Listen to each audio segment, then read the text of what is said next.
So Terry, at Mayo Clinic, is your PMO involved with benefits formulation, early on in the portfolio?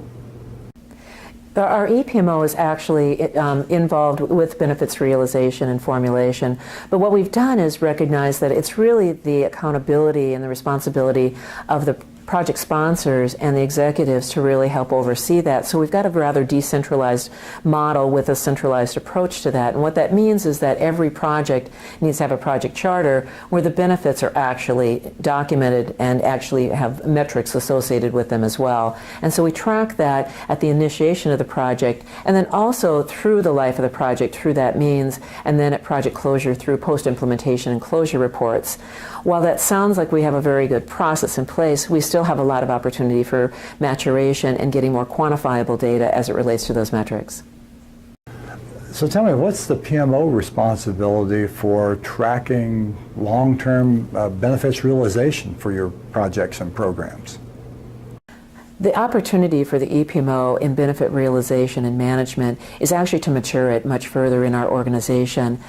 As I mentioned, we have a formal means right now of putting it on the project charter, but where my vision is that we're able to quantify it much more through our EPPM system, so we can actually use it in portfolio management modeling in the future. So it's really getting more mature in that space with much better metrics that we can use for comparability across the projects.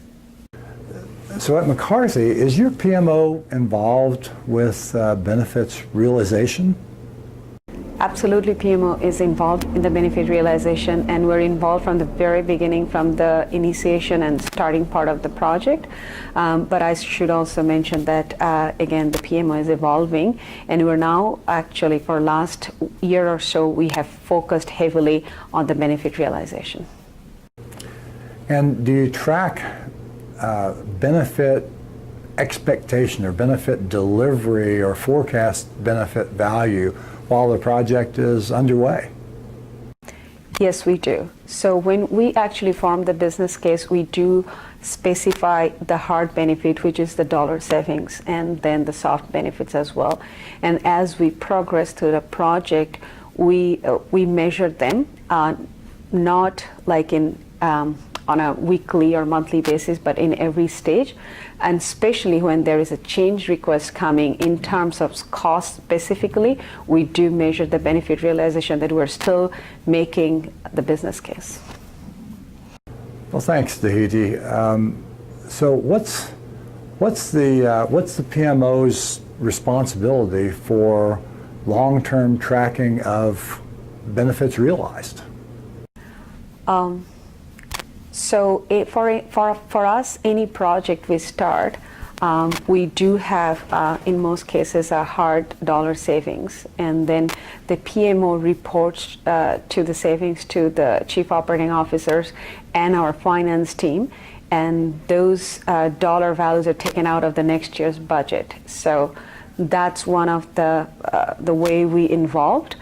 We are actually right now working towards that, how the soft benefits and how we measure even after 6 months or a year after the projects. So have you tied strategic objectives to the organization's realization of benefits? We have, but there's definitely a lot more work to do in this area. We work with our business strategy and goals when we form the project and the initiation phase, and we make sure that we understand that business goals needs to be achieved, but we definitely have to do some more work on the hard benefit realization on this area. Well, Barry, we're talking about performance measurement. Can you describe your efforts around benefits realization, and is the PMO involved with benefits formulation from the start? So typically within the aerospace industry, we don't have the opportunity to just come up with products and try to sell them into the open market. Most of our work is contracted work with the OEMs, with those airframers of Boeing, Airbus, Bombardier, etc. And what they'll do is they'll release an RFP to us that we'll respond to. Sometimes we know what those RFPs are going to be, and sometimes we don't. So we try to have our business development team gather as much business intelligence we can from our customers so that we can formulate what our strategies are going to be around it. But most of the time, it's a hit or miss, and one of our ex-presidents used to say, it's like a whaling expedition. When a whale comes past, you have to harpoon it because you don't know when the next whale is going to come. So from that perspective, we do try to do strategy on generally which areas we want to be pursuing, but we don't ever know specifically what those opportunities are going to be until they come upon us. So as you follow the opportunities, there's an expectation of revenue, profit, follow-on opportunities. Do you track the expectations as for that project as the project develops and is underway? So yes, absolutely. As a matter of fact, we start with a business plan right at the proposal phase, and we develop within that business plan not only what does the development aspects look like and how much that's going to cost us, but we have to expand out and extrapolate what kind of revenue that we're going to generate from that business over the next 25 to 40 years, a typical life cycle of an airplane. So what we do is we develop what we call a profitability report, and with that profitability report, we define what is our non-recurring engineering or development spend. We also determine what is the cost of the product, the cost of goods sold, how much sales revenue we're going to develop over the course of that product line. And then lastly, from that, we can come up with metrics on our return on sales, return on investment, net present value, IRR. Now, those things are baselined at the very beginning of the project. And then on a quarterly basis, we continue to go back and refresh those numbers to make sure, are we meeting the original intent of the project from not only a technical and product development perspective, but from a financial perspective and what we've promised the business and our shareholders. Well, does the PMO track any of the benefits at the back end of the project, or as the project completes, to really document and monitor benefits realization post-project closure?